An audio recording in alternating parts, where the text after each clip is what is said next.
আল্লাহর নবী, ও আল্লাহর নবী, আমরা কি জানতে পারি গো নবী, ও নবী, আমরা কি জানতে পারি ওই বৃদ্ধা মহিলাকে নবী গো, যার জন্য আপনি চেয়ার ছেড়ে দিলেন, যার জন্য আপনার চাদরটা বিছিয়ে দিলেন, ও নবী গো, নবী, আমরা কি জানতে পারি ওই বৃদ্ধা মহিলাকে? নবী, ওই নবীজি বললেন, নবী চোখের পানি ছেড়ে দিয়েছেন, আর চোখের পানি ছেড়ে দিয়ে বললেন, সাহাবীরে, উনি আর কেউ নাই রে সাহাবীরা, উনি আর কেউ নাই, উনি হচ্ছে আমার দুধ হালিমাতু সাদিয়া, উনি হচ্ছে আমার দুধ হালিমাতু সাদিয়া।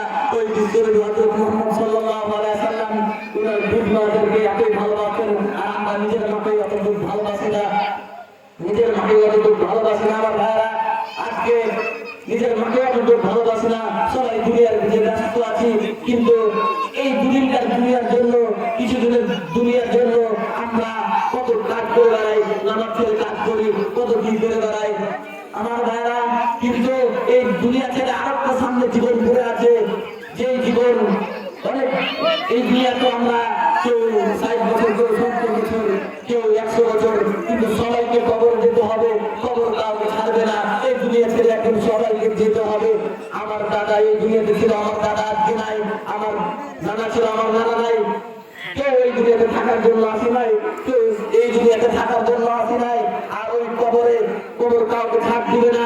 ওই কবরে আপনি যাবেন, কবরে শিশু বাচ্চাও কবরে শুয়ে আছে, 20 বছরের যুবক কবরে শুয়ে আছে, এবং কি 100 বছরের বুড়া ওই কবরে শুয়ে আছে।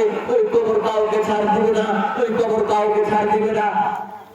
ওই বিশ্বনবীর মেয়ে মা ফাতিমা যখন মারা যান, ওই মা ফাতিমা যখন মারা যান, ওই মা ফাতিমার কবর খোঁড়ার দায়িত্ব আবু যর গিফারীকে দেওয়া হয়েছিল। ওই কবর খোঁড়ার দায়িত্বটা আবু যর গিফারীকে দেওয়া হয়েছিল। এইবার আবু যর গিফারী কবরটা খুঁড়ছে, যে কবরটা খোঁড়ার পরে আর চোখের পানি ছেড়ে বলে, আরে কবর, এ কবর, তোর মাজার এমন একজন মহিলা আসতেছে, কবর রে, যেই মহিলা হবে জান্নাতি মহিলাদের সর্দারনি, যেই মহিলা হচ্ছে হাসান হোসেনের আম্মা, এই মহিলা হচ্ছে বিশ্বনবী হযরত মুহাম্মদ সাল্লাল্লাহু আলাইহি ওয়াসাল্লামের কলিজার টুকরা কবর। এইভাবে আবু যর গিফারী কবর খুঁজতেছে আর বলতেছে, চোখের পানি ছেড়ে দিয়ে বলতেছে, এইবার কবর হঠাৎ করে কবর উত্তর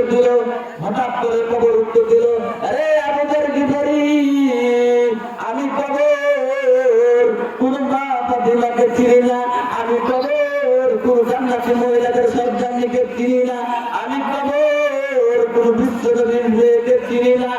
এই আবু যর গিফারী, আমি কবর যার বুকে ঈমান থাকবে, যে আমার কাছে আমল নিয়ে আসবে, আমি শুধু তাকেই চিনি রে আবু যর গিফারী। আমি কবর কাউরে চিনি না, যার বুকে ঈমান থাকবে, যে দুনিয়াতে ভালো কাজ করে যাবে, আমি কবর তাকেই চিনি রে আবু যর গিফারী।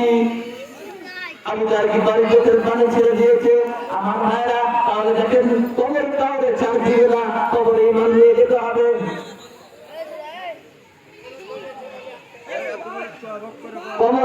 কবরে একদিন সবাইকে যেতে হবে।